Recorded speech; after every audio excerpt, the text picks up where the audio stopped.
Assalamu alaikum, dear students. Hope you are fine. Please open your English books. As you know that we have completed the summary and explanation of our poem Leisure, and today we'll be doing its exercises. Open page number 35. There is an exercise B, working with words. Here they said, do you know what these prefixes stand for? So we first will discuss what is the meaning of prefix. You might be familiar with the word suffix, and there is a new term now, prefix. Students, prefix is a letter or group of letters that is added at the beginning of a word to make a new word, right?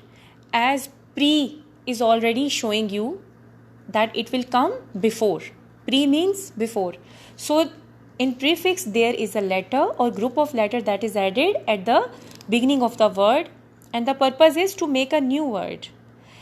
And we obviously prefix changes the meaning of a word at the same time. And what is another purpose of prefix or suffixes is to create a rich vocabulary. Okay, so here they have introduced us some prefixes, and let's see what they want us to do. They want us to make it clear that what these prefixes stand for. Number one is N, E-N-N. N means to make more. If N will come with any other prefix, any other word, it will give you the meaning of to make more. For example, enrich, enable, right? They both have meant that they have enable, that they are more able, enrich, that they are more rich. The word prefix in doesn't means not. Incorrect, inability, inaccurate. It is giving us the meaning of not. The third is un. Un is also giving us the meaning of not. Unlikely, unsuitable, unable. This is also gives us the meaning of un. Dissatisfied, disappear, like this. Hope you have understood the meaning of an, in, un and dis. What do we call them? They are known as prefixes. And where do we use them? We use them in the beginning of the words, or beginning of a word, and it gives us a new word. Now the question is, copy the prefixes and words into your notebook, add more words to each list. Now they want us to copy these prefixes in our notebooks and add few more. Okay, let's take an example of N. For example, there can be a word engulf, or encouragement, or entrance, right? Similarly with in, incompatible, or injustice, right? You see, they are giving the meanings of not having something. Un, if we write words other than unlikely, unsuitable, or unable, like unwell, unhappy, untidy. Similarly, the last one is dis. You can write disadvantage, or dislike, or disagree. Students, I have given you clues, I have told you the words at the same time.